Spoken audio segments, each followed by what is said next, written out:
ब्रह्मानन्दं परमसुखं केवलं ज्ञानमूर्तिं द्वन्द्वातीतं गुणसदृशं सर्वस्यादिलक्ष्यं एकं नित्यं निर्मलं सर्वधि साक्षिभूतं भावातीतं त्रिगुणरहितं सद्गुरुं प्रणमामि विनायकं गृह्णोमि सागरेणाभिषिक्तं येषां गुणसान्निध्यादेवा मुक्ता भवन्ति शास्त्रैवं विख्यातं ज्ञानदानपरायणं विनायकं वन्दे गोवन्दनमूर्तये ज्ञानप्रदातुलसर्वजनामृतं अद्वैतभावकृताहितविद्वेषस्य ज्ञानेश्वरस्तु भगवानवन्तिर्मं श्रीरङ्गनाथं राजनमस्तुभ्यं श्रीरङ्गनाथं गुरुराजवर्यं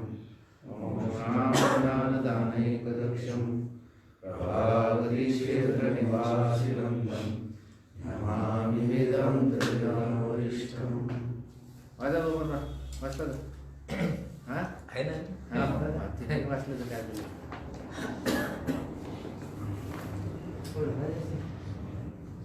तिथं वाचलं तरी वाचायचं नाही. मग काय मी वाचतोच काही वाचत तयार करून मिळालं पण कशाला मग विचारायचं नाही.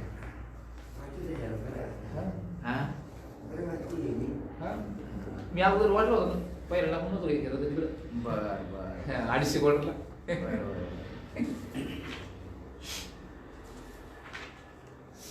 कोणतं झालं? कर्म. कालचं वाचा जरा.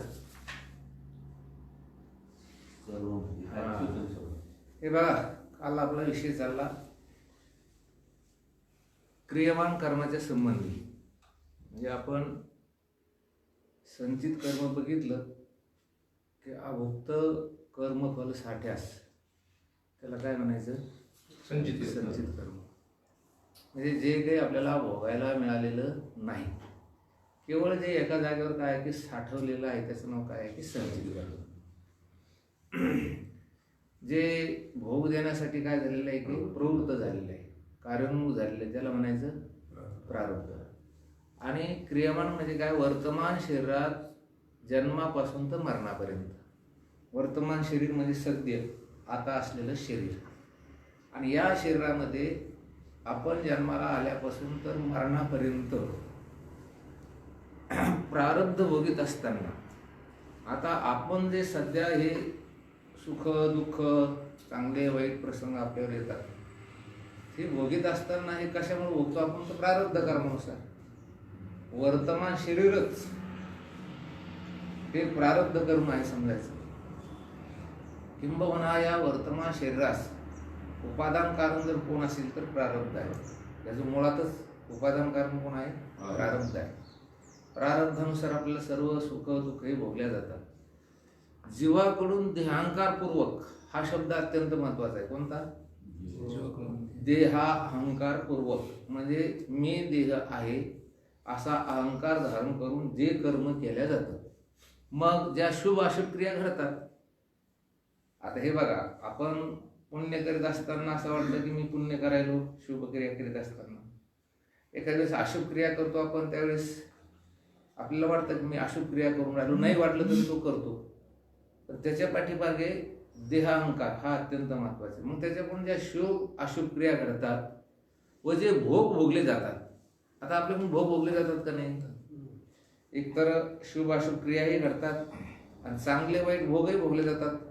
चुकून कधीतरी एखाद्या वेळेस वाईटही भोग भोगला जातो, चांगले भोग भोगले जातात. त्यापासून जे अनेक वासना संस्कार उत्पन्न होतात. हे बघा, आता हे पद अत्यंत महत्वाचं आहे. काय? आपण चांगलं वाईट कर्म करीत असताना किंवा शुभ अशुभ हे सर्व क्रिया करीत असताना, सुखदुःखाचा भोग भोगीत असताना त्याच्यापासून जे अनेक असे वासनेचे काय की संस्कार त्या ठिकाणी उत्पन्न होतात. आपल्या अंतःकरणावर ते संस्कार असे साचले जातात. आता तुम्ही पाठाला आलात म्हणजे ह्याचे काय होणार आहे? संस्कार. एखादे चुकून खोटं बोललात त्याचे सुद्धा अंतःकरणावर काय होणार की संस्कार होणार आहे. एखाद्या वेळेस चांगलं काम केलं त्याचे संस्कार, एखाद्या दिवस वाईट काम केलं त्याचेही संस्कार. सुख चांगलं वाईट भोगीत असताना आणि चांगल्या वाईट क्रिया करीत असताना अंतःकरणावर जे संस्कार होतात त्या संस्काराला, वासना संस्काराला क्रियामान कर्म असं म्हणतात. त्याला कोणतं कर्म म्हणायचं? क्रियामान कर्म. ह्याच्यामध्ये एक अत्यंत महत्वाचं त्यांनी पॉईंट दिलेला आहे की देहांकारपूर्वक काय मी देह आहे असा त्याचा दृढ निश्चय आहे. आणि हे सगळं करीत असताना मग त्याच्या वासना संस्कारास क्रियामान कर्म म्हणायचं. हे कशासाठी? मग ज्ञानी पुरुष सुद्धा शुभ अशुभ क्रिया त्याच्याकडनं घडतात, सुखदुःखाचे भोग भोगले जातात, पण त्याच्यावर हे वासनेचे संस्कार होत नाही. हे जे शुभ अशुभ क्रियेचे जे काही वासना संस्कार असतात ते त्याच्यावर होत नाही, अर्थात त्याला क्रियामान कर्म लागत नाही. ज्ञानी पुरुषाचं लक्षणच हे आहे. कारण ज्ञानी पुरुषाकडून शुभ अशुभ क्रिया घडल्या काय आणि नाही घडल्या काय, चांगले वाईट भोग भोगले काय नाही भोगले काय, त्याच्या अंतःकरणावर ते वासना संस्कार होत नाही. आणि जरी तात्पुरते झाल्यासारखे दिसतात तर ते बाधिता वृत्तीने असतात, बाधित अनुभूतीने. आणि म्हणून याला म्हणायचं क्रियामान कर्म. ही विस्तृत व्याख्या झाली. आपण जे आता कर्म करतोय याला कोणतं कर्म म्हणायचं? क्रियामान. पण त्याचे अंतःकरणावर वासना संस्कार होतात का नाही? बिलकुल. तुम्ही एक सुद्धा छोटंसं कर्म केलं तरी त्याचे आपल्या अंतःकरणावर वासनेचे काय होतात की संस्कार होतात, आणि त्याला म्हणायचं क्रियामान कर्म.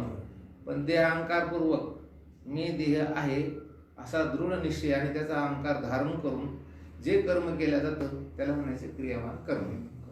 संचित कर्म, प्रारब्ध कर्म आणि क्रियामान कर्म. आता सध्या वर्तमान शरीरामध्ये जो आम्हास भोग आहे, हा भोग पूर्वजन्मी केलेलं जे आपलं काही क्रियमान कर्म आहे ते क्रियमान संचितात जमा झालेलं आहे. आणि त्या संचितातून भोगासाठी जे उन्मुख झालेलं आहे ते आताचं काय आहे की प्रारब्ध कर्म. आता म्हणजे आता सध्या मिळणार संचित कोणतं आहे? ते जमा झालं ते संचित. आतलं भोगायला मिळालं हे प्रारब्ध. आणि आता वर्तमान शरीरात जे करून राहिलेलं कोणतं आहे? क्रियमान. आता ज्ञानाची गंमत अशी असते, ब्रह्मज्ञानाने अज्ञानाचाच नाश झालेला असतो. कशाचा नाश झालेला असतो? अज्ञानाचा. आता आपल्याला ब्रह्मज्ञान झालं तर ब्रह्मज्ञान झाल्यानंतर काय होतं? पहिलं काम तर जे अज्ञान आहे त्या अज्ञानाचा काय होतं की नाश होतो. आणि हे संचित कर्म कुठं साठवलेलं आहे? सगळे अज्ञानाचे आश्रित. मग त्याच्यामुळे ते कर्म राहत नाही, संचित काहीच राहत नाही. क्रियमान त्याला लागत नाही. आता जे क्रियमान करून राहिला याचा काही भोग त्याला देहाचा अहंकारच राहत नाही. क्रियमान कर्म लागण्याची काही गरज नाही.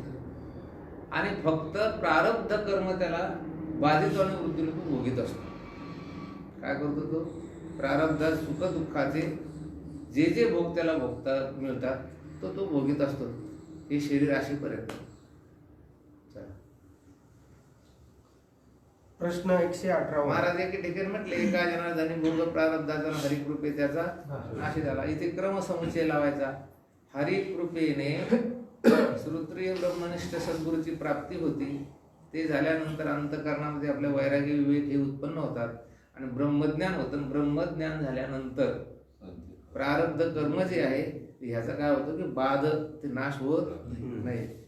संचित क्रियामान आणि भक्ता प्रारब्ध नाही जाण. कसं काय भगवान? त्याचा अर्थच आहे ऐसे विठोबाचे नाम हाच हे चिंतित रूप आणि उच्चारिता खंडे जन्म. वसो न शके पाप जाय त्रिविध होतो ताप. काय सुंदर आहे. प्रश्न 218. संचित कर्म म्हणजे काय?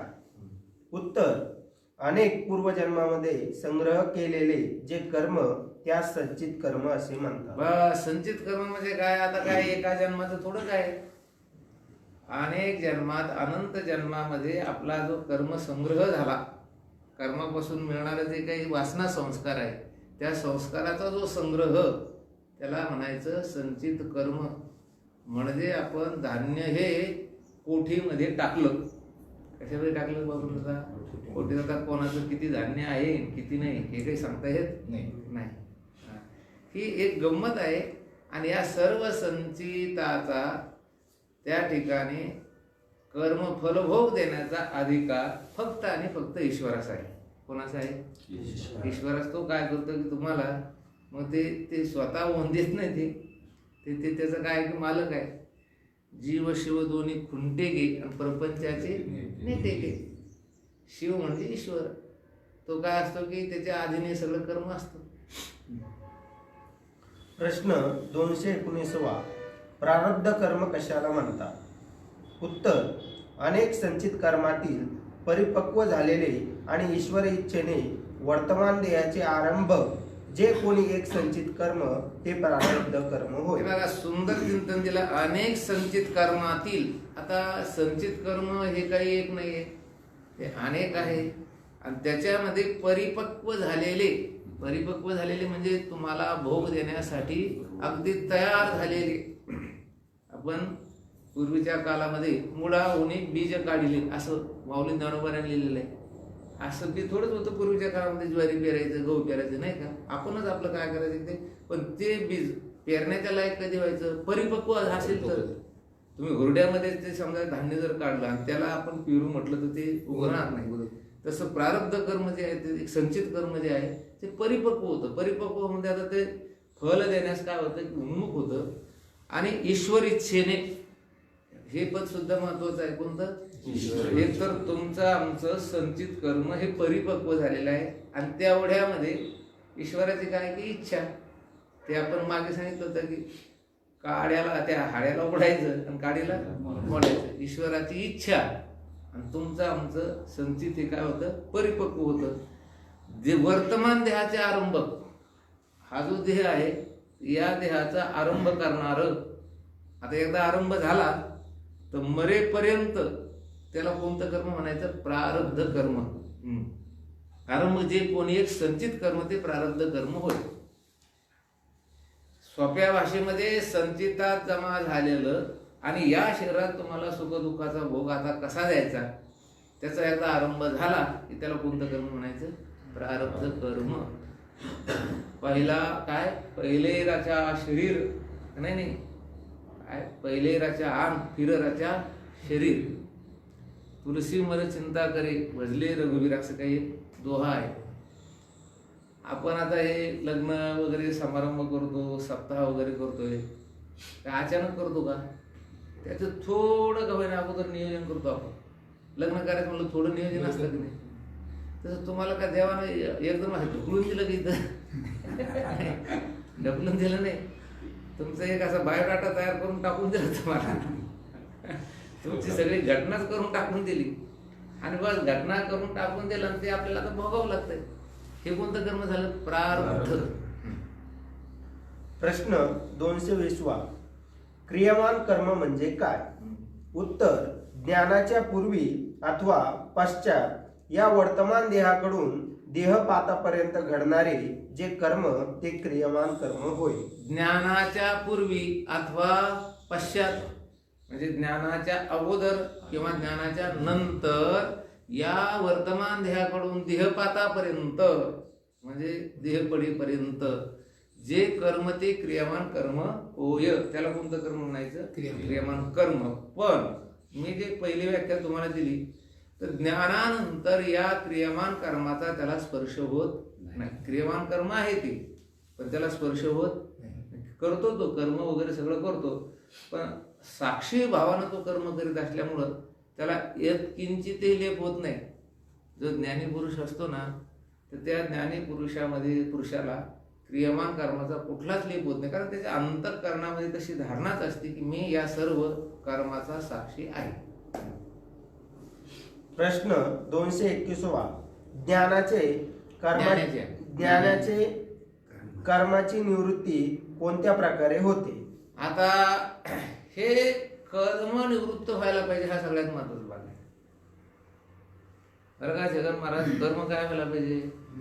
पण समजा नाही निवृत्त झालं तर काय होईल? बाबा पुन्हा जन्माला यावं लागल. त्याचा सोपा अर्थ काय आहे? आपलं जर कर्म मागचं जे संचितातील कर्म आहे, प्रारब्ध कर्म आहे किंवा वर्तमान जे क्रियामान कर्म आहे, हे आता कुठं शिल्लक असायला नको. आणि जर ते शिल्लक राहिलं परत तुम्हाला अन्न जन्म घ्यावा लागेल का नाही? परत घ्यावाच लागेल जन्माला. मग आगा कर्मे जे उरावे ते सुख दुःखा ते फळावे तया ते भोगावया यावे देहा एका. उत्तर, ज्ञानाने अज्ञानाच्या आवरण अंशाची निवृत्ती होते. चिदाभासाच्या 7 अवस्था सांगितल्या विचारसागरामध्ये. अज्ञान, आवरण आणि विक्षेप. त्याच्यामध्ये तर अज्ञानाच्या ह्याच्या 3 अवस्था आहेत: अज्ञान, आवरण आणि विक्षेप. अज्ञान पहिलं काय आहे? अज्ञान. त्याच्यानंतर दुसरी अज्ञानाची दुसरी अवस्था कोणती? आवरण. आणि तिसरी कोणती आहे? विक्षेप. विक्षेप म्हणजे अंतःकरणामध्ये त्या विक्षेपाचे अनेक अर्थ करतील. आता हे संपूर्ण दिसतं हा काय आहे? विक्षेपच आहे. आपलं शरीर काय? विक्षेप आहे. अंतःकरणात चंचलता हे काय? विक्षेप आहे. जग जे दाखवितं हा काय? विक्षेपच आहे. तर त्या अज्ञानाच्या अशा 2 अंश आहेत त्याच्यात. अज्ञानाचेच बरं का. एक अंश आहे आवरण अंश आणि दुसरा आहे विक्षेप अंश. आवरण अंश काय करतो? त्याला झाकून टाकतो. जे मूळ वस्तू आहे त्याला काय करायचं? झाकून टाकायचं. आणि मग झाकून टाकल्यानंतर विक्षेप काय करतो? नाही ते दाखवतो. सोप्या भाषेमध्ये जे नाही. आता रज्जू अज्ञानाच्या कोणत्या अंशाने दाखविली? तर आवरण अंशाने. रज्जू मूळ कोण आहे? रज्जू आहे. आणि रज्जू आहे, दोरी आहे. आणि मग त्या दोरीचं आपल्याला काय आहे? अज्ञान आहे. अज्ञान आहे म्हणजे त्या अज्ञानानं काय केला? पहिला एक अंश असा की आवरण अंश, की ही रज्जू आहे हे त्यानं आपल्याला कळू दिलं नाही. आणि मग विक्षेपानं काय केलं? सर्प दाखविला. काय केलं? सत्य गेले भोळ्यावरी आणि अविद्येची चाली थोडी. हा नियमच आहे. कुठला नियम आहे? की आवरण अंश हा मूळ स्वरूप अज्ञानाचेच आहे. इथे 2 अंश आहे कोणते? विक्षेप आणि आवरण. हे अज्ञानाचे 2 अंश आहे. 2 लेकर आहेत. ते काय करतं? एक काय करतं की त्याचं मूळ स्वरूप झाकून टाकतं आणि दुसरा काय करतो? मग नाही ते दाखवतं. आता अज्ञानाच्या एका अंशानं आपल्या अंतःकरणात आवरण घातलं. काय? आपण कुटस्थ चैतन्य असताना, ब्रह्मचैतन्य असताना आपल्याला मी कुटस्थ आणि मी ब्रह्मचैतन्य वाटत नाही. कशामुळे वाटत नाही? तर अज्ञानाच्या आवरण अंशानं त्याला झाकून टाकलं. विक्षेपाने काय केलं? मग मी देह आहे, मी अमुक जातीचा आहे. म्हणजे जे नाही ते दाखविण्याचं काम कोण करते? आता जग नाही, जग दिसून राहिलं. हा कोणता अंश आहे? विक्षेप अंश आहे. आवरणाची निवृत्ती झाली म्हणजे तदाश्रित स्थित जे संचित म्हणजे पूर्वीच्या अनेक जन्मामध्ये केलेल्या कर्माची निवृत्ती, नाश होतो. हे बघा, एकदा आवरण अंशाची निवृत्ती झाली की त्या आवरण अंशाच्या आश्रित आहे संचित कर्म. कसं सांगतो तुम्हाला? कळणार नाही. कारण आपण आतापर्यंत हेच शिकून राहिलो काय? की जोपर्यंत आपल्याला अहम ममाध्यास आहे तोपर्यंत आपल्याला चांगलं वाईट हे सर्व कर्म आहे. विधी निषेध हा सर्व आहेच, करावाच लागणार आहे. विधीने वागावं लागणार, निषेधाला आपल्याला गाळावं लागणार आहे. चांगलं वागावं लागणार, वाईट सोडावं लागणार आहे.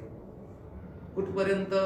जोपर्यंत आपल्याला देहाचा अध्यास आहे तोपर्यंत मी देह आहे आणि देहासंबंधी पसारा माझा असा दृढ निश्चय आहे आणि मी ब्रह्मरूप आहे असा निश्चय नाही.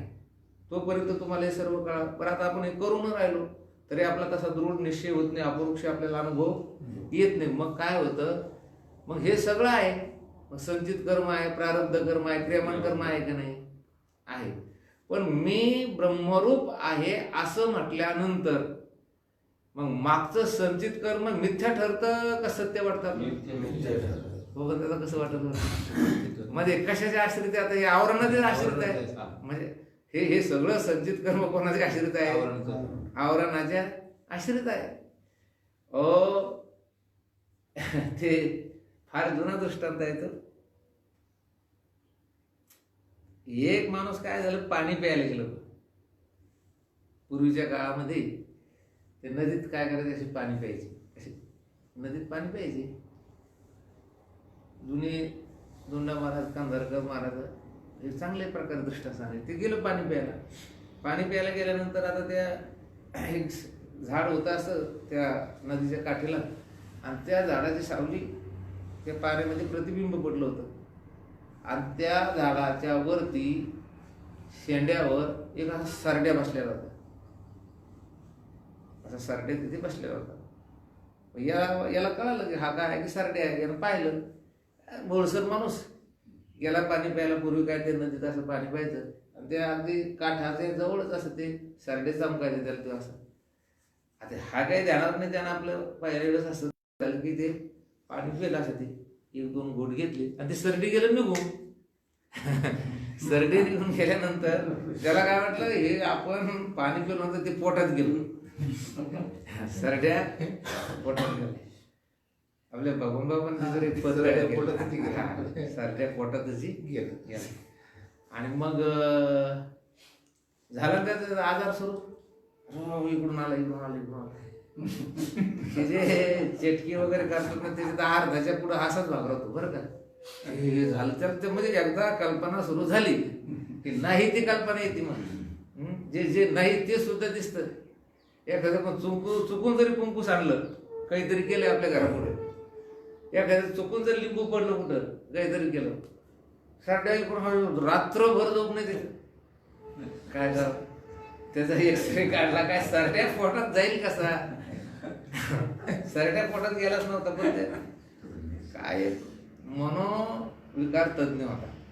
मनोविकार तज्ज्ञ म्हणे याचा काहीतरी गोळ झाला, त्याला करा म्हणजे येते ॲडमिट. त्याला केलं ॲडमिट, आणि जुना काळ हरत आणि त्याला थोडे जुलाब होण्याचं औषध दिलं, आणि त्याला सांगितलं जा बाहेर असं. ते गेला, आणि दुसऱ्या एका माणसाला सांगितलं, त्यानं जे जुलाब केली त्याच्या बाजूला ते सरड्या काय करत असा, मरेल सरड्या कसा असा असा असं फार मिळालेला नाही, आणि जीवन त्याने असं थोडंसं असं आशक्त झाले सरड्या सोडून द्यायचा.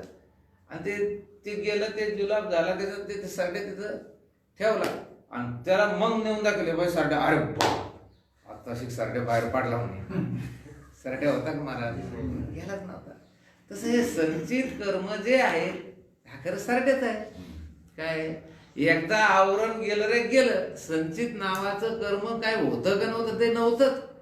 मग हे कसं काय होतं? विनाकर्म आपलं देह अहंकाराने, देह तादात्म्याने, अज्ञानाच्या आवरणाने हे सगळं कर्म त्या ठिकाणी आपल्याला लागत होतं. आज हे कर्म लागतं तुम्हाला कोणाला? कल्पना करा, ज्ञानाला आज या कर्माला तर कुठल्याही प्रकारचा लेप होत नाही, चिकटत नाही. आणि आपल्याला चिकटतं का? आपलं आवरण आहे ना, आपल्याकडे काय आहे? आवरण आहे. मग हे जे कर्म आहेत हे सगळं कशाच्या आश्रयाने राहतं? तर आवरणाच्या आश्रयाने ते राहतं. त्यांनी सुंदर लिहिलंय, आवरणाची निवृत्ती झाली म्हणजे तदाश्रित स्थित जे संचित म्हणजे पूर्वीच्या अनेक जन्मामध्ये केलेल्या कर्माची निवृत्ती होते, म्हणजे नाश होतो. ते ज्याच्या आश्रयानं आहे त्या आवरणाचाच नाश होतो. तर मग त्या कर्माचा नाश होणार नाही, नाश होणार. ज्ञानाच्या पूर्व पश्चात या जन्मामध्ये केलेल्या क्रियामान कर्माचा अकर्ता अभोक्ता असंग ब्रह्म आहे. हे बघा, आता हे ज्ञानाच्या पूर्वी जे संचित कर्म आपल्या पाठीमागं होतं ते कशामुळे गेलं? की आवरणाची निवृत्ती झाली, त्याच्यामुळे ते गेलं. आता ज्ञानाच्या पश्चात आता ज्ञान झालं तुम्हाला, मग आपल्याला मी अकर्ता अभोक्ता असंग असं म्हणून आपण कर्म करतो. हे काय म्हणून करतो आपण? अकर्ता असंग अभोक्ता म्हणून कर्म करतो. हे बघा, तुम्हाला हे जे यज्ञ करणारे लोक असतात त्याच्यात पण किती सुंदर आहे ते. त्या मंत्र कोण म्हणतंय? ते ऋत्विज म्हणजे ब्राह्मण. ते वैदिक मंत्राचा उच्चार कोण करतंय? ब्राह्मण लोक. बर, त्या ब्राह्मणाने वैदिक मंत्राचा उच्चार केल्यानंतर त्याच्यात जे आपण आहुती घालतो त्याच्यामध्ये जे दररोज तूप वगैरे सगळं टाकतो, तर ते कुठे टाकतो? ते अग्नीमध्ये टाकतो. त्या होमाचा जो कुंड असतो त्या कुंडामध्ये टाकतो. कारण भगवान जो संतुष्ट होतो तो अग्नीच्या मुखानेच होतो. अग्नी त्याचं काय की मुखच आहे. ईश्वर जो आहे त्याचा अग्नी काय आहे की मुखच आहे. आणि आजही आपलं हे संतुष्ट होतं ते वाचा म्हणजे काय, याची देवता कोणती आहे? अग्नीच आहे. आणि मग त्या यज्ञकुंडामध्ये अग्नीमध्ये आपण आहुती घालतो.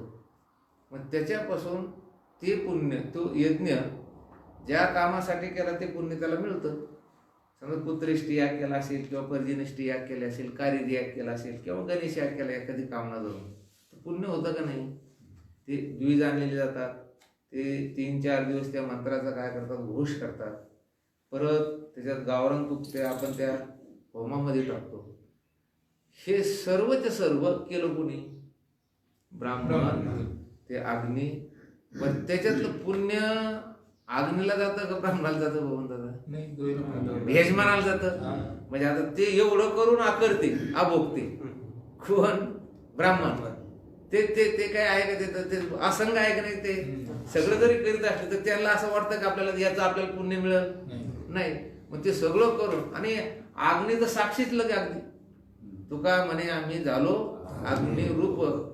आणि मग ते सर्व त्या ठिकाणी यज्ञ यथासांग पार पडला आणि त्या यजमानाला पुण्य लागलं. कारण हा असंग हा भक्तान होता, असंग पावत होता. मी यज्ञ करून राहिलो, मी खर्च करून राहिलो, म्हणजे याचा अर्थ हा काही न करता याच्याकडे सगळे येऊन राहिले. ते सगळं करून ते कसे आहे असं नाही. आणि मग काय, यज्ञ वगैरे झाला आणि मग सगळी पूर्ण आहुती झाली, भंडारा झाला आणि सोसाट्याचा वारा सुटला. आणि तिथं ते काही समया, काही दिवे तसेच होते, ते अग्निदास होता. अहो त्यांना त्याचं ते सगळं अख्खा मंडप आणि त्या पूर्ण मालकाचं घर जाळलं.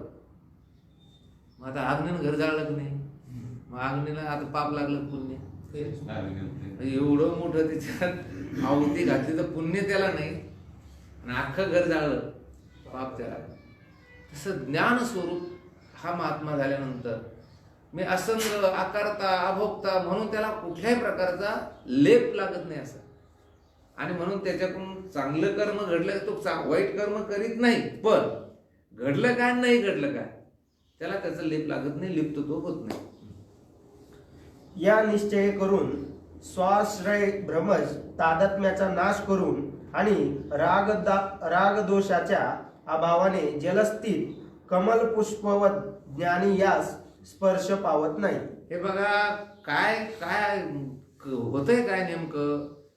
तो काय करतो, मी अभोक्ता असंगरुमा या निश्चय करून स्वाश्रय भ्रमज तादात्म्याचा, म्हणजे भ्रम कुठे आहे तर भ्रम हा आपल्या आश्रयानंच आहे. हे जे आवरण आहे त्याच्या आश्रयानं काय असतं की तो भ्रम असतो, आणि त्या भ्रमामुळे तादात्म्य असतं.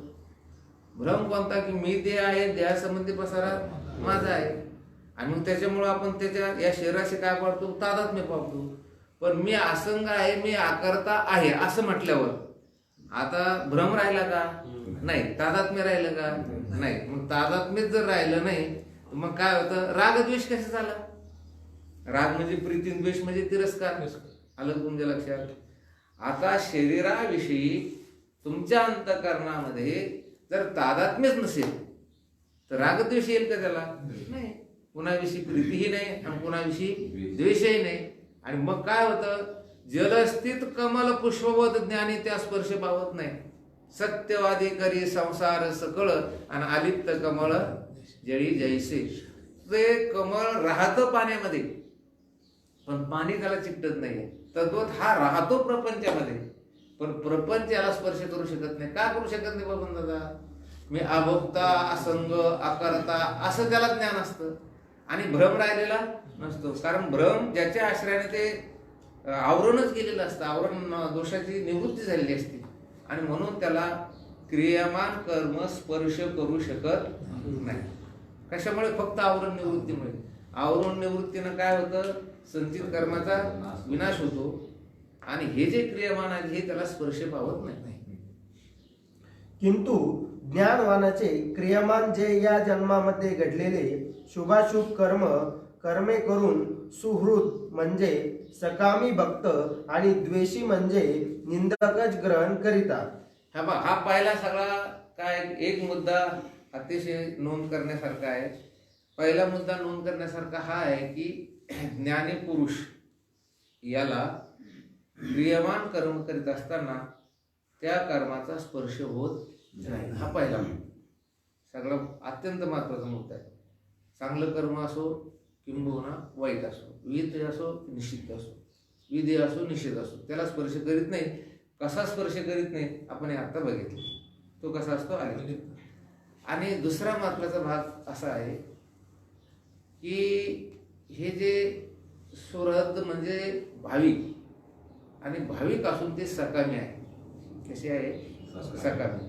कुठलंही कर्म करायचं असेल तर ते सकाम भावनेने करतात. मग बरेच लोक असे सकाम आहेत. महाराजांकडे मी मुक्त व्हावं, मला वैराग्य निर्माण व्हावं या अपेक्षेने येणारे फार थोडे लोक कमी. कशासाठी?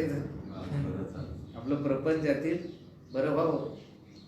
आताच विनायक महाराज जरा उशिरा मी आणणार बोललो का हो, विनायक महाराज येत नाही तर म्हणे ते कोथिंबीर घेऊन जायचे माग आहे म्हणे.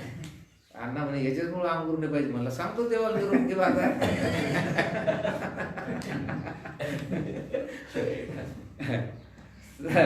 सकाळी माणसं कशासाठी ते महाराज किंवा काहीतरी आपलं चांगलं व्हावं. ते होतं. ते काय होतं ते त्यांचे प्रारब्ध कर्मात तसं लिखित असतं. पण कशामुळे होतं माहिती आहे का? यानं केलेलं, या महात्म्यानं केलेलं जे पुण्य असतं ते पुण्य ते घेऊन जातात ना. ते कोणते? हे सकाम भक्त जे आहे, म्हणजे याला याच्याकडं असलेलं क्रियमान कर्मात किती अंश आहे? 2. एक अंश आहे पुण्याचा आणि दुसरा अंश आहे पापाचा. म्हणजे ज्ञानीपुरुष जरी असेल तर त्याच्याकडनं एखाद्या वेळेस सत्कर्म घडतं म्हणजे पुण्य होतं, आणि दुष्कर्म घडलं म्हणजे काय होतं की पाप होतं. तर पाप हे निंदक लोक घेतात. निंदक लोक घेतात. आणि पुण्य कोण घेतोय? जे स्तुती करणारे असते, अंतकरणात कामना असते. ज्ञानेकाळात समजा रंगनाथ बाबा असेल, दर्शन घेतल्यानंतर त्यांच्याकडून जे पुण्य झालं ते कोण घेते? तुमचे आमचे सारखे सकाम लोक जे ज्यांना काही आपल्या संसाराची अपेक्षा आहेत ते. आणि पाप कोण घेते? निंदक लोक. निंदक लोक चांगले वाईट? बरं, खरंच चांगले आहे. तुम्ही पाठापुरते किंवा असं माझ्या समोर माझ्या अंतकरणात तर वाटतं ते असायला पाहिजे. ते आणि ते तुम्ही हे लोक राहू नये असं म्हटले तरी ते निवृत्त होणार नाही. म्हणून ती लोक आपल्याकडून चुकून कधी एखाद्या वेळेस जर वाईट कर्म घडलं तर त्याचं ते जर पाप घेते तर आपल्याला निर्मळ करणारे लोक आहे. सावर तिचा सर्व शिक्का चांगला असं असं अप्रूप दिसतं. ते साबण जर घेतली ना असं वाटतं बघ काय सुंदर साबण आहे. मग स्वतः घासती घासती घासती आणि काय होती? ती कपडे स्वच्छ करते.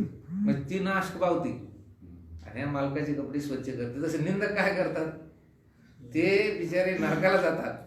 कुठे जातात मी म्हणत नाही. तुकाराम महाराज म्हणतात तुम्हाला मुक्त व्हायचं का? तर तुम्ही संतांच्या जीवनाकडे बघा. संत कशा स्थितीमध्ये राहतात त्या स्थितीचा विचार करा. तैसे हरपले आपण पे पावे, माऊली ज्ञानोबा म्हणतात. तया संता ते पाहता दिवसावर, आणि म्हणून वानावे ऐकावे तेची सदा. संताची ज्ञानाची स्थिती आपण लक्षामध्ये घेतली की आपला उद्धार होतो. त्यांची जर स्तुती केली तर आपल्याला पुण्य लाभतं. पुण्यवंत व्हावे हेता सज्जनाची आहे. आणि जर त्यांची निंदा केली तर आपल्याला पाप लागतं. म्हणून तुम्हाला जर खरंच पाप घेऊन नरकाला जर जायचं असेल संतांची काय करायची? निंदा करायची. अनेक एक कोड तुझं नरका जावयाची चाड, तरी संत निंदा गोड सुखे करी आपलं. असं तुकाराम महाराज. तुम्हाला नरकाला जायचं का तर काय करायचं? संत निंदा गोड सुखे करी आपल्या. संत निंदा करीत राहा, करीत बस. लवकर जायचं तर पुन्हा घरच्याला करायला लाव, पुन्हा लवकर जायचं तर गावाला करायला लाव. ही त्यांनी संतांकडून होणारे विहित आणि निषिद्ध कर्माचे जे काही कर्मापासून मिळणारं काही पुण्यपाप होते तर त्याची संगती लावली. पहिला मुद्दा कोणता आहे विशेष? की महात्म्याला त्या पाप पुण्याचा लेप पावत नाही, लेप लागत नाही, ते लिप्त होत नाही, स्पर्श करीत नाही पाप. आणि दुसरा मुद्दा हा आहे की जर समजा झालं कदाचित, ही लोक ते वाटून घेतात. सकामी लोक पुण्य घेतात आणि हे जे काही निंदक लोक आहे काय घेतात की पाप घेतात. मागे सांगितलं आता एक दृष्टांत वक्ते बाबा फार सुंदर दृष्टांत सांगतात. ते म्हणे एक माणूस असा होता महात्मा. खरंच आजही सुद्धा बऱ्याच लोकांचं असं संचितातलं काही पाप असं असतं की ते कशानेच लवकर नष्ट होत नाही. ब्रह्महत्येसारखं पाप, गुरुदारागमन हे केलेलं पाप, हे पाप जे आहे ना पंचमहापाप, हे लवकर जवळजवळ जात नाही. आणि मग ती त्याच्याकडे ब्रह्महत्येचं पाप असायचं आणि ते ब्रह्महत्येचं पाप सारखं त्याला भीती दाखवायचं. समाधानानं झोपू सुद्धा देत नव्हतं. पाप कधी येईल आणि कुठून येईल आणि कसं येईल हे सांगता येत नाही बरं का. आता आपल्याला असं वाटतं की हे का लोक असे करायला लागले, ते लोक काय करीत नाही. काल कुठे गेले ते महाराज सांगा सांगा पटकन सांगा. जालन्याला गेले. तुम्ही पाठाला आले नाही समजा का. मग जालन्याला गेले तर कोथमीर नेली. जालन्याला गेले कोथमीर नेले का पाप आडवालं तुमचं. होय बाबा. आता जे तुम्हाला वाटतं आम्ही काय झालं जालन्याला गेलो कोथमीर नेली, पण खरं काय आडवालं ते पाप. मग काय झालं की त्याला ती ब्रह्महत्या काय व्हायची की त्याचा पाठलाग सोडित नव्हतं. मग एका थोर साधूकडे गेला तो रंगनाथ बाबासारखे यांच्याकडे, म्हणजे बाबा ही ब्रह्महत्या मला सारखी स्वप्नामध्ये, जागृतीमध्ये, सुसुप्तीमध्ये भीती दाखवते, ती नष्ट व्हायला पाहिजे. त्याने सांगितलं गड्या तुझी अजून लय लोकांनी निंदा करायला पाहिजे. सगळे लोक तुझी स्तुती करणारे तुझे अनुयायीचे ना. तू ज्या नगरीमध्ये राहतो त्या नगरीमध्ये सगळे लोक तुझे अनुयायी भक्त आहे आणि स्तुती करू राहिले म्हणजे तुझं पुण्य घेऊन राहिले ते. आणि तुझी निंदा करायला कोणी निंदा केल्यामुळे ते पाप काही जाई ना. निंदा करायला पाहिजे मग काही कर म्हणे तू, पण तुझी निंदा झाली पाहिजे.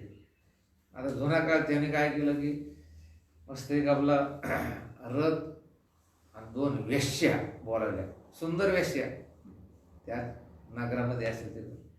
आणि वेश्या बोलायल्या. आताच काय आता गाड्या असतात, त्या काळात गाड्या नव्हत्या. आणि मस्त मग रथामध्ये बसला, मधात बसला, तो याच्या खांद्यावर हात गीत ठेवले असे चालला. आणि मग लोक का मग का बाया तुम्ही पाहा ना ते महाराजाकडे महाराज पहा जोच निंदा सुरू झाली. ज्यावेळेस सर्व लोकांनी मनसोक्त निंदा केली त्यावेळी त्याच्या पापाचा काय झाला नाश झाला. हे असंही इथं त्यांनी फार सुंदर चिंतन केलंय की सुरत सकामी लोक त्यांचं काय घेतात पुण्य घेतात आणि जे निंदक लोक आहेत त्यांचं पाप लोक. निष्काम लोक निष्काम लोकांचा उद्धार होतो. काय होतो? निष्काम लोक जी सेवा करतात तर अंतकरणातील मल विक्षेपाद्वारा ब्रह्मज्ञानाने त्यांचा काय होतो. आपण अगोदरच बोललो की निष्काम सेवा करणारे जे लोक असतील किंवा जे त्यांचं स्थिती लक्षात घेतात त्यांचा काय होतो उद्धार होतो. म्हणून तर तुकोबराय देवाला विनंती करतात की कोण पुण्य त्यांचा होईन सेवक जे हे द्वंद्वाधिक दुराधिक. हे द्वंद्व आणि अधिक सगळे जे धर्म आहे हे असं मी कोणतं पुण्य केलं कोणाची सेवा केली की हे सगळं काय होईल की निघून जाईल. आणि पुण्य आहे पापात्मक काय पुण्यात्मके पापे नरका जे पापात स्वर्गा जे पापात्मके पापे नरका जायचे आणि माते जेणे पाहिजे ते शुद्ध पुण्य. आणि अज्ञानाच्या विक्षेप मी असं ना करू बरं का. पण कसं अज्ञान चिकटलेलं आहे, सगळं चिकटल्याने वाईट कर्म करायचं आणि लोक निंदा करायला लागले की आपलं पाप जाईन असं नाही. हा विषय कोणासाठी आहे? ज्ञानी पुरुषासाठी आहे. जी ज्ञानी माणसं आहेत, महात्मे आहेत, ब्रह्मज्ञान झालेले आहेत त्यांच्यासाठी हा विषय आहे. नाही तर मग तुम्ही माणसाला हे लय सोपं झालं. नुसतं एक विचार चंद्रोदय विचार सागर सोडला की झालो आम्ही ज्ञानी. हे अख्खे ग्रंथ पिऊन जरी घेतले आणि तुमच्या कृतीमध्ये जर उतरले नाही त्याला कुठल्याही प्रकारचा अर्थ नाही. मग काय तुमचे मोबाईल जास्त रेकॉर्ड करते तुमच्यापेक्षा ते मुक्त होते. त्या आपल्या जीवनामध्ये तशी स्थिती व्हायला पाहिजे. आणि अज्ञानाच्या विक्षेप शक्तीचे आश्रित ज्ञानवानाचे प्रारब्ध म्हणजे पूर्वीच्या कोणत्या एका जन्मामध्ये केलेले या जन्माच्या आरंभक कर्माची भोगे करून निवृत्ती होते. आता विक्षेप शक्तीच्या आश्रित मग ते जे प्रारब्ध हे विक्षेपाच्याही आश्रित राहतं आणि आवरणाच्याही आश्रित राहतं. हे बघा अज्ञान आणि पलीकडून आहे विक्षेपण अलीकडून आहे आवरण. मग आवरणाच्या आश्रित असलेलं जे संचित कर्म आहे ते अख्खच्या अख्खं काय होतं की जळून जातं. त्याचा काय होतं विनाश होतो. त्याच्यानंतर विक्षेपाचे आश्रित जे आहे ते प्रारब्ध कर्म आहे. काय हे पहा, अज्ञानाच्या विक्षेप शक्तीचे आश्रित ज्ञानमानाचे प्रारब्ध म्हणजे पूर्वी जे काही कर्म केलेलं आहे संचितातलं ते भोग देण्यासाठी आता प्रवृत्त झालेले आहे. ते कोणाचे आश्रित आहे? विक्षेपाचे. मग विक्षेपाचे आश्रित असलेलं जे कर्म आहे ते भोगे करून निवृत्ती होती, तशी निवृत्ती होत विक्षेप म्हणजे हे आता जे आपल्याला दिसते हा काय आहे? आणि हा दिसणारच तुम्ही नाही म्हटले तरी दिसणार. जावत कालांतकरण वृत्ती हे सगळं आहे तोपर्यंत तुम्हाला हा विक्षेप दिसणार. आणि मग ते कर्म कोणाच्या आश्रय म्हणजे विक्षेपाच्या आश्रय कोणतं कर्म? प्रारब्ध कर्म आहे. आणि ते प्रारब्ध कर्म तुम्हाला भोगूनच संपवावं लागेल. ते ब्रह्मज्ञानाने त्याची निवृत्ती होत नाही. आता तुम्हाला सर्व संत महात्म्याचा इतिहास माहिती आहे की म्हणून एखाद्या ज्ञानाचा जर काही अपघात झाला किंवा ज्ञानाला जर काही दुःख म्हणते का एवढा देव करतो हा तू एवढी त्याला ज्ञानी म्हणते त्याचं दुखतं का? कसं काय दुखायला पाहिजे की नाही? दुखायला पाहिजे नाही पाहिजे होय असा विषयच नाही तो. कारण त्याचं जे प्रारब्ध कर्म आहे ते त्याला भोगून संपावं लागतं. याच्यासाठी पंचीकरणात सुंदर दृष्टांत दिलेलं आहे की एकदा धनुष्याचा बाण सुटला आणि त्या बाणाने निश्चित साध्य प्राप्त जरी केलं तर त्याचा वेग जेवढा आहे तिथे जाऊन तो काय बाण पडणार आहे.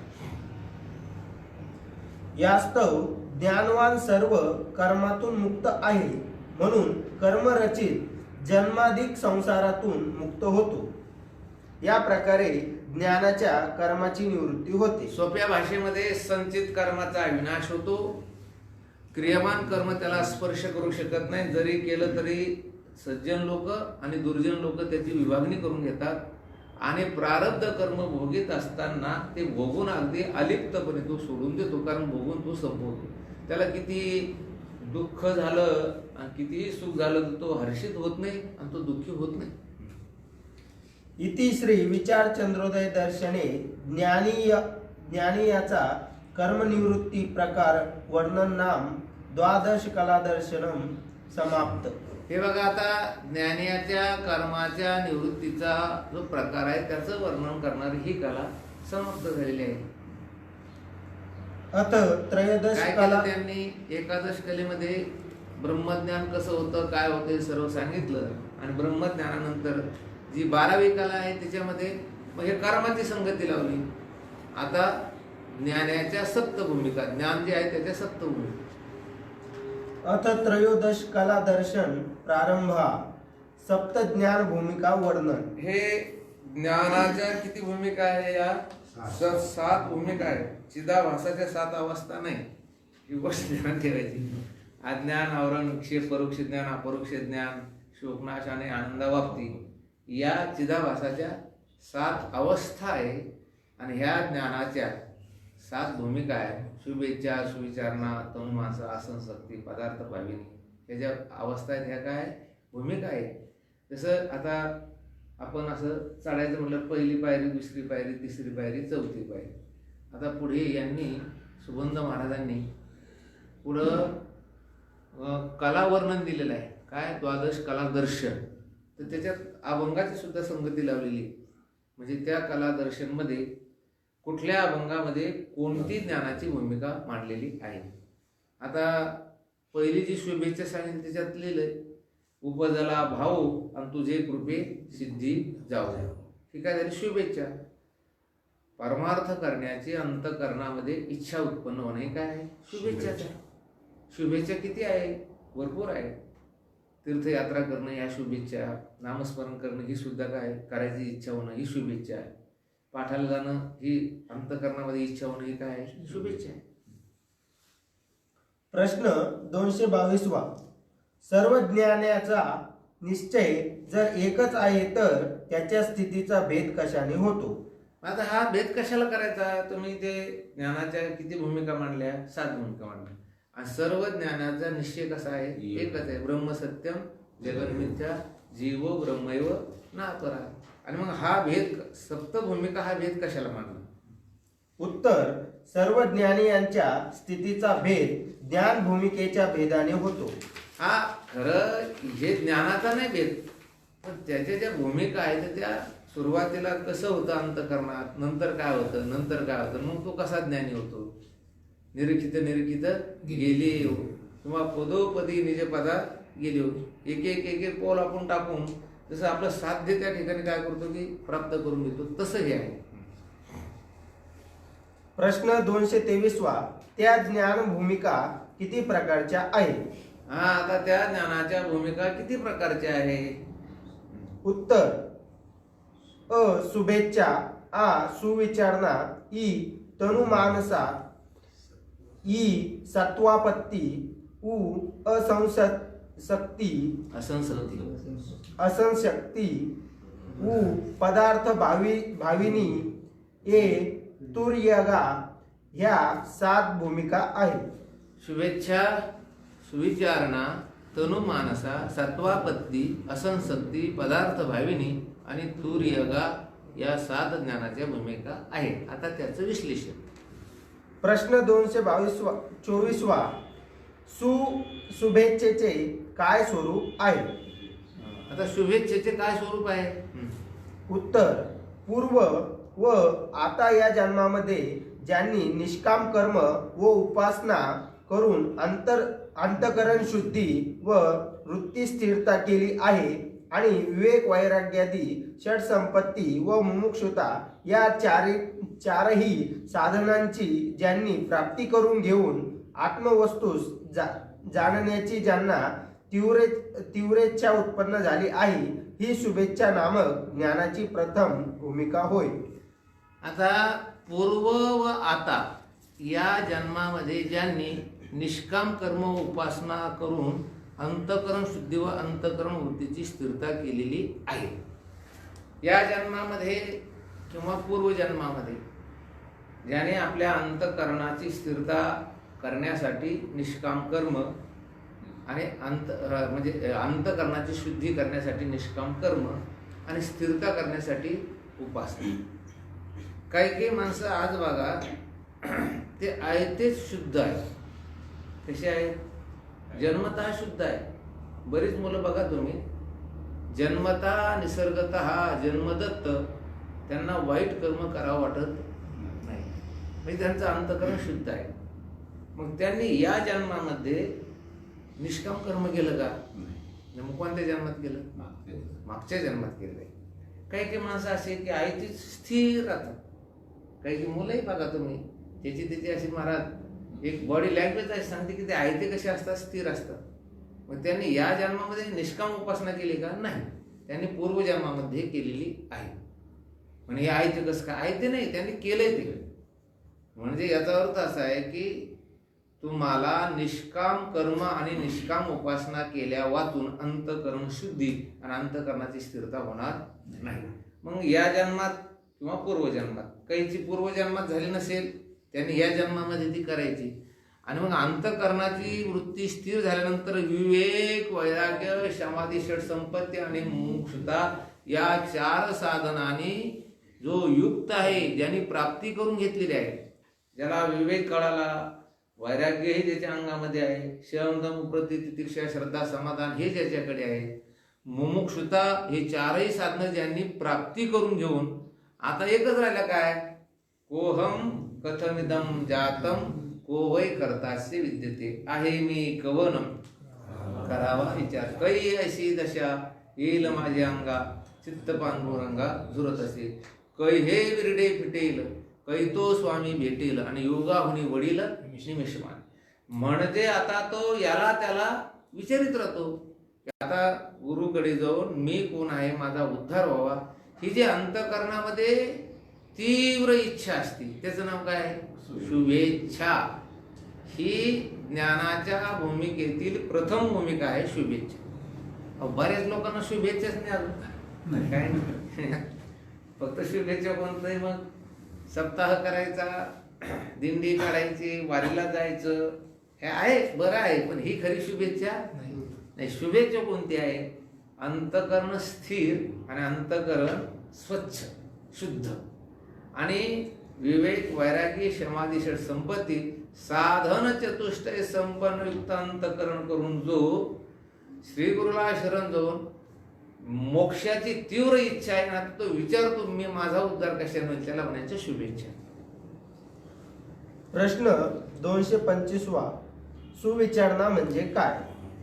उत्तर: आत्म्याला जाणण्याच्या तीव्र इच्छेने जो ब्रह्मनिष्ठ गुरुस विधीपूर्वक शरण हे जाऊन बघा, नुसती शुभेच्छा आहे काय, नुसतीच अंतःकरणामध्ये शुभेच्छा आहे, आणि तो जर सद्गुरूला शरण गेलाच नाही तर त्यानं आता पुढचं पाऊल उचललं का? नाही. म्हणजे शुभेच्छेचं स्वरूप त्याला प्राप्त झालेलं आहे. म्हणजे ज्ञानाची पहिली भूमिकेवर तो गेलाय, परंतु द्वितीय भूमिका त्यानं स्वीकारली जर नाही तर जमणार नाही. तुम्ही असं म्हणणार की मी खालच्या पायरीवरती पाय ठेवून थेट एकदम वरच्या पायरीवर उडी मारली, तसं जमणार नाही. तुम्हाला पायऱ्या पायऱ्याने जावं लागणार. बरीच लोक बघा ना तुम्ही काय म्हणतात, वा मला खूप ऐकायची इच्छा आहे हो, आणि भयंकर ऐकावंसं वाटतं, काय करावं वेळच मिळत नाही, येणंच होत नाही. आता काही ऑनलाईन ऐकत असतील तर काही म्हणते का आम्हाला खूप इच्छा आहे, पण सकाळ रात्रीला 12पर्यंत जावं लागत, त्याच्यामुळे सकाळी जाग येत नाही. याला शुभेच्छा म्हणायची का? नाही. शुभेच्छेचं पर्यवसान हे कृतीमध्ये होणं, याचं नाव सुविचारणा. काय नुसती इच्छा असून भागत नाही, त्याचं शेवट कशामध्ये म्हणजे लागली काय कृतीमध्ये. आणि तो आता तत्पर झाला. त्यांनी सांगितलं की आत्म्याला जाणण्याच्या तीव्र इच्छेने जो ब्रह्मनिष्ठ गुरुस विधीपूर्वक शरण जाऊन, कोणा तसा नाही, कसा झाला पाहिजे त्याने माला वगैरे धारण करून, त्यांच्या हाताने माळ वगैरे घालून, मुखातून ज्यांनी जीवब्रह्मात्मा ऐक्यता बोधक वाक्याचे श्रवण केले. आत्म्याला जाणण्याच्या तीव्र इच्छेने जो ब्रह्मनिष्ठ गुरुस विधीपूर्वक शरण जाऊन गुरुच्या मुखातून ज्यांनी जीव ब्रह्मात्मैक्य बोधक वाक्याचे श्रवण केले आहे आणि त्या श्रवणाचा अर्थ मनामध्ये स्थित होण्याकरिता अनेक युक्तीद्वारा जो मनन विचार करतो, ती सुविचारणात्मक ज्ञानाची द्वितीय भूमिका होय.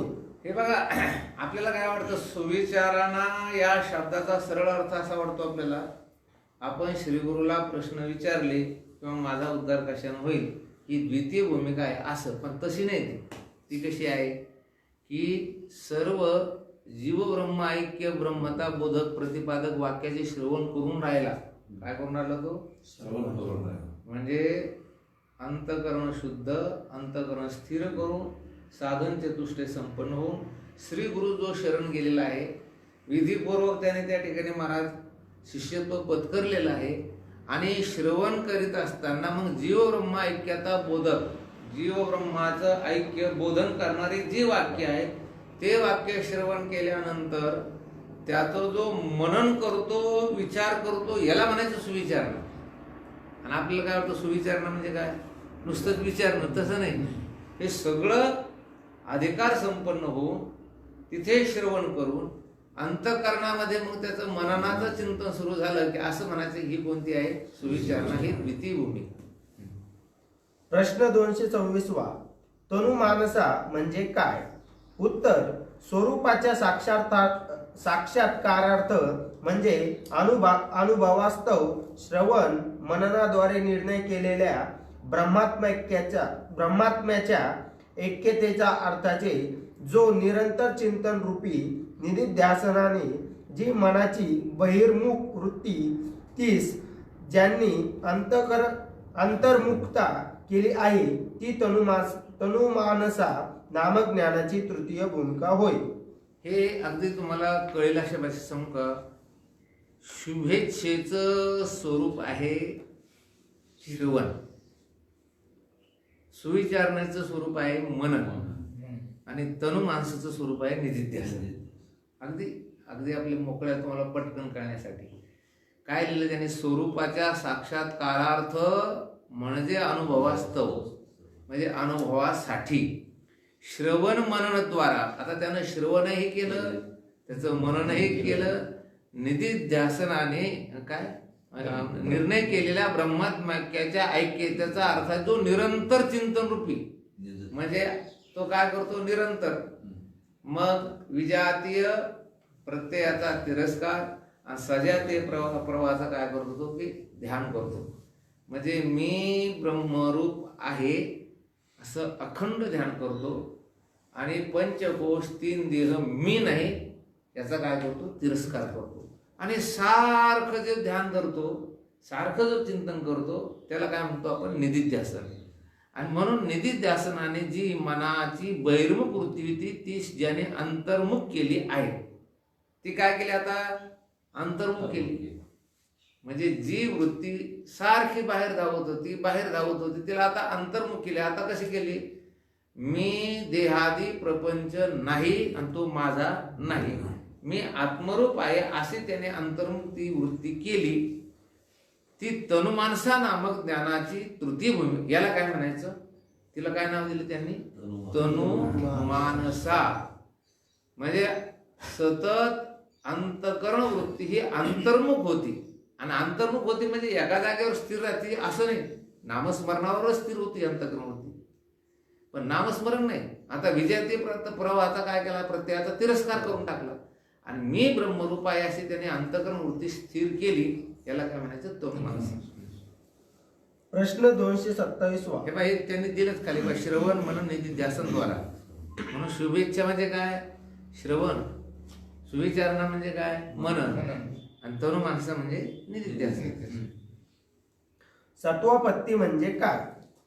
उत्तर, श्रवण मनन निधिध्यासन द्वारा ज्यांनी संशय विपरीतता दूर करून जो स्वरूपनिष्ठ अशा निर्विकल्प स्थितीप्रत प्राप्त झाल्याने तत्वज्ञानयुक्त अशा तत्वाची शुद्धांतकरणाची ज्यास प्राप्ती झाली आहे ती सत्वापत्ती नामक ज्ञानाची चौथी भूमिका होय. ही भूमिका अत्यंत महत्वाची आहे, ज्याला अगदी एका वाक्यामध्ये तुम्हाला अंतःकरण कृपा ज्याला म्हणता येईल ती आहे.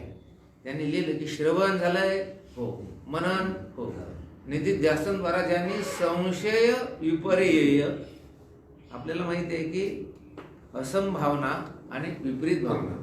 संशय म्हणजे काय, असंभावना, आणि ती असंभावना आणि विपरीत भावना. विपरीत लिहिलं ना तिथे, हा, विपरीतता म्हणजे विपरीत भावना. संशय म्हणजे काय, संदेह. संदेह म्हणजे काय, त्याला तर आपल्या या वेदांताच्या परिभाषेमध्ये आपण काय म्हणतो, असंभावना. आणि त्या असंभावना हे 2 प्रकारचे आहेत, एक प्रमाण असंभावना आणि एक प्रमेय असंभावना. मग त्या प्रमाण असंभावना प्रमेय असंभावना गेली. विपरीत भावना, मी ते आहे हा जो दृढ निश्चय हा, ही कोणती भावना आहे, विपरीत भावना आहे. हे तो दूर करतो. आणि जो स्वरूपनिष्ठ स्वतःच्या स्वरूपावर एकदम त्या ठिकाणी अशा निर्विकल्प स्थिती प्राप्त झाल्याने, म्हणजे आता कोणती स्थिती प्राप्त झाली त्याला, निर्विकल्प स्थिती. मी ब्रह्मरूप आहे, अंतकरणात कल्पना वगैरे येतात, आता कल्पना वगैरे कुठली नाही, विवेक वैराग्यादी हे नाही. अशी जी काही तत्वज्ञानयुक्त, हे बघा, शुद्ध अंतकरणाची, तर निष्काम कर्म केल्यानंतर जे अंतकरण शुद्ध होतं ते नुसतं शुद्ध अंतकरण होतं. ही जी शुद्ध अंतकरणाची म्हणजे ही कोणती, की ज्ञानानंतर जे अंतकरणाची शुद्धता होती त्याला काय म्हणायचं, सत्वापत्ती. सोप्या भाषेत. आता तुम्हाला ब्रह्मज्ञान व्हायच्या अगोदर तुम्ही जर निष्काम कर्म केलं तर अंतकरण काय होतं, शुद्ध होतं. ब्रह्मज्ञान झालं का, नाही, ब्रह्मज्ञान झालं नाही, फक्त काय झालं, ते अंतकरण शुद्ध झालं. मग तुम्ही श्रवण केलं, त्याच्यानंतर मनन केलं, त्याच्यानंतर निधिध्यासन केलं, श्रीगुरूला शरण गेली आणि मी ब्रह्मरूप आहे अशी ज्ञानयुक्त तुम्हाला त्या ठिकाणी मला तत्व प्राप्त झालं. म्हणजे मी ब्रह्मरूप आहे असं कळालं. आता अंतकरण शुद्ध झालं की नाही, स्थिर झालं की नाही, झालं. आता त्या पहिल्या शुद्धतेच्या याच्यात फरक आहे की नाही, तर ती पहिली शुद्धता म्हणजे सत्वापत्ती नाही. आता ही जी आहे ही कोणती अवस्था आहे, आता ही सत्वापत्ती ज्ञानाची चौथी. सोप्या भाषेत पूर्ण अंतःकरणावर मी ब्रह्म आहे असेच त्या ठिकाणी महाराज अपरोक्ष संस्कार झालेले आहे. याला काय म्हणायचं, सत्वापत्ती. ज्यास प्राप्ती झाली ती सत्वापत्ती नामक ज्ञानाची चौथी भूमिका आहे. सोप्या भाषेत आपण ज्याला ब्रह्मज्ञान म्हणतो ती जी भूमिका आहे ही भूमिका कोणती आहे, सत्वापत्ती भूमिका आहे. प्रश्न 228 असंग सक्ती म्हणजे काय? असंशक्ती असंशक्ती म्हणजे काय? निर्विकल्प समाधीच्या आभास म्हणजे ही सत्वापत्ती म्हणजे ज्ञान झालं असं नाही, पण आता पूर्ण ते ज्ञानाजवळ जवळ ते असे येतात गेलेले आहे. निर्विकल्प म्हणजे समाधीच्या एकतर अंतकरण शुद्ध अगोदरच होतं आणि ज्ञानाचे पूर्ण संस्कार श्रवण मनन निधिध्यासनानं काय झालं की परिपक्व झालेले आहे. निर्विकल्प समाधीच्या अभ्यासाच्या परिपक्वतेने ज्याची देहासंबंधी अहम समता गलित होऊन अर्थात देहाधिकाविषयी ज्याच्या ठाई संपूर्णपणे आसक्तीचा अभाव म्हणजे प्रीतीचा अभाव घडत आहे प्रीतीचा अभाव घडत आहे ती असंशक्ती नामक ज्ञानाची पंचम भूमिका होय. हे बघा, अहम समता आहे ते अहम ममता करत ते प्रिंटिंग दोष आहे तो. अहम समता आहे ते असंशक्ती. ते म्हणून तुम्ही किती तिकडे शिकले तर आमचे उच्चार वेगळेच आहे. शाळेचे उच्चार वेगळे. ते आपले महाराज तसेच करते ते तसंच दिसते, वेगळंच दिसतं ते. हे काय लिहिलं त्यांनी? निर्विकल्प समाधीच्या अभ्यासाच्या परिपक्वतेने. हे बघा, सत्वापत्ती म्हणजे कोणती अवस्था आहे? निर्विकल्प समाधी. सविकल्प समाधी, निर्विकल्प समाधी याचा विचार आपण विचारसागराच्या 5व्या तारखामध्ये केलेला आहे. तर निर्विकल्प समाधीच्या अभ्यासाच्या परिपक्वतेने, तेव्हा आता सोप्या भाषेत सांगतो तुम्हाला. आता हे सगळं त्याला कळालं. सत्वापत्तीची भूमिका आहे ते सर्व त्याला मी ब्रह्मरूप आहे हे त्याला कळालं. आता असंशक्ती म्हणजे अंतःकरणामध्ये अनात्म पदार्थाविषयी अनासक्ती, आसक्ती राहिलेली नाही. त्याची लिहिलं त्याने, देहासंबंधी अहंता ममता गलित होऊन. आता अहंता राहिली नाही, ममता राहिली नाही, उत्तर त्याला प्रत्यक्ष कृतीमध्ये उतरलं. आता हे इथपर्यंत काय आहे? हे अहंता ममता गलित झालेली नाही. चौथीची भूमिका आहे सत्वापत्ती. तसं ते अंतःकरणामध्ये तो निर्विकल्प समाधीमध्ये आहे. पण असंशक्ती म्हणजे काय? आता प्रत्यक्षात त्याचं अहम पण गेलं, मम पण गेलं. हे सर्व गलित होऊन देहादिकाविषयी ज्याच्या ठाई संपूर्णपणे आसक्तीचा अभाव काय झालेला आहे? देहादिकाच्या ठिकाणी संपूर्ण आतापर्यंत जी आसक्ती होती त्या आसक्तीचा अभाव आणि प्रीतीचा अभाव घडत आहे. आता प्रीती राहिली नाही त्याला, देहाविषयी प्रीती राहिली नाही, देहासंबंधी पसाऱ्याविषयी प्रीती राहिली नाही. म्हणजे काय झालेलं आहे आता त्याला की देहादिकाविषयी आणि देहासंबंधी जो पसारा आहे त्याच्याविषयी पूर्ण आसक्तीचा आणि प्रीतीचा जो अभाव आहे, अभाव घडत आहे, ते असंशक्ती नामक ज्ञानाची पंचम भूमिका होय. याला काय म्हणायचं? असंशक्ती प्रत्यक्ष कृती. आता काय म्हणायचं त्याला? प्रत्यक्ष कृती. नाही मग वैराग्य आहे. पण आता हे सर्व गोष्टी अशा झाल्या. आता तो पुढे पुढे चालला. शुभेच्छा, सुविचारणा, तनुमानसा, सत्वापत्ती, असंशक्ती. आता कुठल्याही प्रकारचे त्याला त्या ठिकाणी अहंकार राहिलेला नाही, आसक्ती राहिलेली नाही, ममता राहिलेली नाही. ते लिहिलं त्याने. अहम ममता गलित झाल्या. काय झाल्या? त्या गलित होऊन गेलेल्या आहे. जयाचे अहम विश्रामे स्वस्वरूपी. त्याचा अहम कुठं जाऊन थांबला आहे? आत्मस्वरूपाच्या ठिकाणी जाऊन थांबलेलं आहे. प्रश्न 229 पदार्थ भाविनी म्हणजे काय? उत्तर, दृढतर अशा निर्विकल्प समाधीच्या अभ्यासाने देहादिक पदार्थाचे अधिष्ठान रूपत्वे करून प्रतीती घडल्याने नामरूपाधिकांचा जो अप्रत्यय होतो ती पदार्थ भाविनी नामक ज्ञानाची षट भूमिका होय. श्रेष्ठ भूमिका काय? कोणती भूमिका दिली? आता एका जनार्दनी एकपणे उभा चैतन्याची शोभा. पदार्थाचा सगळं तुम्हाला पदार्थ दिसत नाही. पदार्थ भाविनी, पदार्थाचे नाम रूपाचा अभाव. आता त्याला कुठलाही पदार्थ दिसला तर नाम रूपाचा काय अभाव दिसतो. मग काय होतं? अस्ति, भाती आणि प्रिय हे दर्शन त्याला होऊन राहिलेलं आहे. बघा तुम्ही, ज्ञान काय दृढतर अशा निर्विकल्प समाधीच्या अभ्यासाने देहादिक पदार्थाचे अधिष्ठान रूपत्वे करून प्रतीती घडल्याने काय देहादिकाला, आता त्या देहादिकाविषयी अहमता ममता गलित झाली.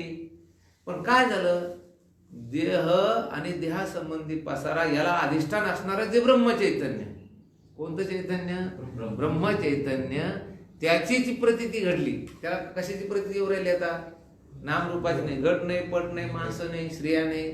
मग याचं जे अधिष्ठान आहे तिची लसूण मिरची कोथिंबीर नाही, मग आता त्याचं काय आहे आता अधिष्ठान. आणि मग त्याचं अधिष्ठान घडल्याने नामरूपाधिकांचा जो अभाव, अप्रत्यय अभाव, याचा अर्थ काय, त्याला प्रतीती येत नाही. ती पदार्थ भाविनी नामक ज्ञानाची षष्ठ भूमिका आहे. जगातील पदार्थाचा पूर्ण अभाव आणि अभाव होऊन त्या पदार्थाला अधिष्ठान असणारं जे ब्रह्मचैतन्य, त्याची प्रतीती, याला म्हणायचं पदार्थ भाविनी. प्रश्न 230वा, तुर्यगा म्हणजे काय?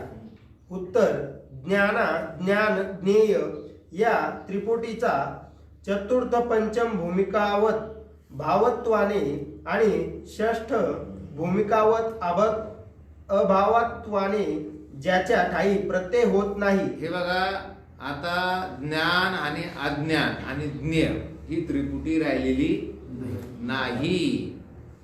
चतुर्थ पंचभूमिकावत भावत्वाने, चतुर्थ भूमिका कोणती आहे आता, असंशक्ती. आणि पंचभूमिका कोणती आहे, पदार्थ नाही, चौथी भूमिका आहे सत्वापत्ती आणि पाचवी भूमिका आहे असंशक्ती. हे काय झालं की हे जे दोन भूमिका आहे, या दोन भूमिकावत, म्हणजे सत्वापत्ती म्हणजे काय झालं आता की निधिध्यासनानं त्याच्या अंतःकरणाची वृत्ती कशी झाली, स्थिर झाली. आणि आसनशक्ती म्हणजे सर्व पदार्थाविषयी त्याच्या अंतःकरणातली देह आणि ममता, अहंता ममता काय झाली, गलित गात्र झाली. काय झालं, त्यांनी अभाव त्याने ज्याच्या ठाई प्रत्यय होत नाही. किती सुंदर चिंतन दिले की चौथी आणि पाचवी भूमिका प्राप्त झाल्यामुळे काय होऊन राहिलं, त्याला देहादेकाचा सगळा काय झाला अभाव, त्याचा प्रत्यय येत नाही. अशा प्रकारे स्वपर उत्थान रहित तुर्य पदामध्ये ज्या मनाची स्थिती होते ती तुर्यगा नामक ज्ञानाची सप्तभूमिका. आपण सप्तीच भूमिका आहे, तर ती कोणती भूमिका आहे, सप्तभूमिका. आता स्वपर उत्थान रहित म्हणजे जगत दिसत नाही, स्वतः काही, म्हणजे ज्ञाता ज्ञान ज्ञेय ही त्रिपुटी गलित गात्र होऊन स्वरूपभूत जे ज्ञान आहे, दृग मात्र, त्याला संवित असं म्हणतात. ही कोणती भूमिका आहे, तुर्यगा. तुर्यगा म्हणजे काय, की आता एखाद्या वेळेस या सहाव्या भूमिकेत काय आहे, त्याला मी ज्ञाता, हे ज्ञान, हे ज्ञेय, पण ते ज्ञेय जरी ब्रह्मरूपानं दिसत असलं तरी ज्ञाता ज्ञान ही त्रिपुटी त्याच्या ठिकाणी असते. पण आता त्रिपुटी विरहित कुठल्या प्रकारची आता आसनशक्ती नाही, सत्वापत्तीही नाही, या सर्वाचा काय झालेला आहे, अभाव झालेला आहे. आणि केवळ दुर्गमात जी स्थिती असते त्याला काय म्हणायचं, तुर्यगा. याला तुर्य अवस्था म्हणतात. आता बघा, अन्य पंथाचे लोक, काही अन्य संप्रदायाचे लोक या तुर्य अवस्थेलाच, आता ही अवस्था ते बरं काही, ही सुद्धा काय हा, मग आत्मा कसा आहे तर तुर्यातीत काय म्हटलं त्याला, म्हणजे हे कोणतंच नाही आता त्याच्या ठिकाणी. ह्या फक्त ज्ञानाच्या 7 भूमिका आहेत, फक्त शेवटची भूमिका जर कोणती असेल तर तुर्य. अशा प्रकारे सोपर उत्थान रहित तुर्य पदामध्ये ज्या मनाची स्थिती होते ती तुर्यगा नामक ज्ञानाची सप्त भूमिका होय. तुर्य पदामध्ये आत्मस्वरूपामध्ये. प्रश्न 231वा, या सप्त भूमिका कोणाचे साधन आहे? उत्तर, ही जी भूमिका आहे या तत्वज्ञानाची साधन आहे. आपल्याला तत्वज्ञान प्राप्त व्हावं ह्याच्यासाठी पहिलं साधन कोणतं आहे, शुभेच्छा. दुसरं साधन कुठलं आहे, सुविचारणा. तिसरं आहे तनुमान. आता चौथी भूमिका जी आहे ती ज्ञानरूपच, मी आपण बोललो की जवळजवळ काय आहे ती ज्ञानरूप आहे. मग चौथी भूमिका जी आहे ती कोणती आहे? सत्वापत्ती, ही ज्ञानरूप आहे. आता ती कोणती आहे? तर ती जीवनमुक्तीची आणि विधेयमुक्तीची साधन आहे. पहिल्या 3 भूमिका कोणाचं साधन आहे? ब्रह्मज्ञानाचं. आणि मग आता सत्वापत्ती हे ब्रह्मज्ञान झालं, तर हे ब्रह्मज्ञान ही भूमिका कोणाची आहे? तर जीवनमुक्तीची आणि विधेयमुक्तीची साधनं, ही जी भूमिका आहे चौथी, ही जीवनमुक्तीची आणि विधेयमुक्तीची काय आहे की साधन आहे. जीवनमुक्ती आणि विधेयमुक्तीचे साधन आहे. होय. व पंचम, षष्ठ आणि सप्तम भूमिका ह्या जीवनमुक्तीच्या विलक्षण आनंदाचे साधन आहे. बस. कोणती? पदार्थ भाविनी, तुर्यागा आणि नाही असंसक्ती, पदार्थ भाविनी आणि तुर्यागा ह्या जीवनमुक्तीच्या विलक्षण सुखाचा आनंद भोगण्याचं काय साधन. गाऊ नाचू विठो तुझा करू मानवात. कोणती? असंसक्ती. देहाचा त्या ठिकाणी महाराज आमता ममता गळाली. पदार्थ भाविनी, आता काय झालं? नामरूपाचा प्रत्यय येत नाही. आणि नंतर मग काय, आता तर ज्ञान, ज्ञाता आणि ज्ञेय हे काहीच राहिलं नाही. म्हणजे बघा, पहिल्या 3 भूमिका, चौथ्या भूमिकेचं साधन, चौथी भूमिका ही पुढच्या 2 भूमिकेचं काय की साधन, आणि चौथी, 5वी आणि 7वी ही जीवनमुक्तीच्या विलक्षण सुखाच्या भूमिकेचं साधन. अशी परस्पराची साधनं आहे या सर्व. कृती उपासक म्हणजे ज्ञानापूर्वी ज्यांनी दृढ उपासना केली आहे, आणि अकृती उपासक म्हणजे ज्ञानापूर्वी ज्यांच्याकडून पूर्व उपासना घडली नाही. या भेदे करून चतुर्थ भूमिकारूप ज्ञानाचे अधिकारी 2 आहेत. त्यामध्ये हे बघा, इथे जे चौथी भूमिका मांडली कोणती? सत्वापत्ती. अंतःकरण म्हणजे ज्ञानरूप झालेलं आहे. अंतःकरणामध्ये शुद्ध अंतःकरणाची त्याला प्राप्ती झालेली आहे. तर ह्या चौथ्या ज्ञानाच्या भूमिकेचे 2 प्रकारचे अधिकारी आहेत. कृती उपासक म्हटलं तर कृतोपासक आहे. काय ते? कृतोपासक. आणि एक अकृतोपासक. कृती उपासक कोणाला म्हणायचं? ज्ञानापूर्वी ज्याने दृढ उपासना केली आहे, याला काय म्हणायचं? कृतोपासक. जिज्ञासू. ब्रह्मज्ञान होण्याच्या अगोदर ज्याने भयंकर असं निष्काम कर्म केलेलं आहे, भरपूर अशी निष्काम उपासना केलेली आहे, याला काय म्हणायचं? कृतोपासक ज्ञानी. तो ज्ञानीच आहे चौथा. पण कोणता आहे तो? कृतोपासक. आणि अकृतोपासक म्हणजे काय? काय होतं? अंतःकरणामध्ये मल विक्षेप असून सुद्धा बौद्धिक तीव्रतेने, बौद्धिक चातुर्याने त्याला ब्रह्मज्ञान होऊ शकतं. कशाने ब्रह्मज्ञान होतं त्याला? बौद्धिक चातुर्याने त्याला ब्रह्मज्ञान होऊ शकतं. ते वकील, डॉक्टर, शिक्षक खरंच जर चांगलं चिंतन ऐकायला बसले तर सामान्य लोकांपेक्षा, अडाणी लोकांपेक्षा त्यांना लवकर कळतं. म्हणजे त्यांना ब्रह्मज्ञान होतं. पण ब्रह्मज्ञान झाल्यानंतर त्यांचे दोष कसे राहते? तसेच राहतात. मग आता हा झाला ज्ञानी, पण कोणता? अकृतोपासक. त्यानं काहीच केलं नाही मागं. म्हणजे इथून पुढे करावं लागणार आहे. काय करावं लागणार आहे त्याला? येथून पुढे ते करावं. आणि येथून पुढे जर तो त्याच्यावर स्थिर राहिला नाही, श्रवण, मनन, निधिध्यासन याच्यावर तो स्थिर राहिला नाही, त्याने नामस्मरण जपादी साधनं जर केली नाही, तर परत एखाद्या वेळेस तो पदच्युत होण्याची शक्यता आहे. कोणता? अकृतोपासक. आणि कृतोपासक त्याला काय नाही, तो ऑलरेडी ऑल द बेस्ट. तो कसा आहे? आयतच चांगला आहे, पण आता आयती पहिली घाण असेल आणि बुद्धीच्या जोरावर जर कदाचित हे जरी शिकला तो, तर त्याला त्याच्यासाठी काय प्रयत्न करावे लागतात. त्यांना काय असं समजायचं कारण नाही की मला ब्रह्मज्ञान झालं, हो हे मला ध्यानात घे, झालं ब्रह्मज्ञान. आता नाही, अगोदर उपासना केली तर भाग्यवान, नाही केली तर आता त्यांनी करायचं. कळाल कोणते? किती ज्ञानाचे अधिकारी? 2. कोणता? एक कृतोपासक आणि एक अकृतोपासक. अकृतोपासक म्हणजे ज्ञानाच्या पूर्वी ज्याला काहीच घडलेलं नाही.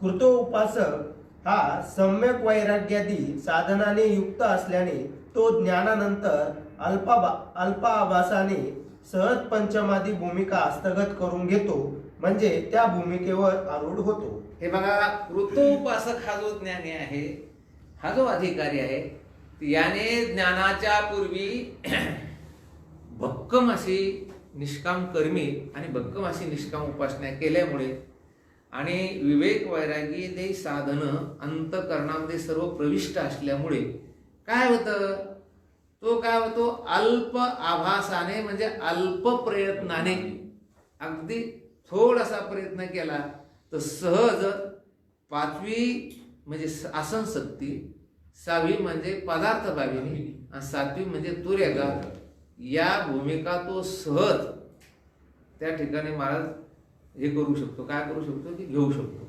किंबहुना तो हस्तगत करू शकतो. कोणती? असंशक्ती, पदार्थ भाविनी आणि तुर्यगा. कोण?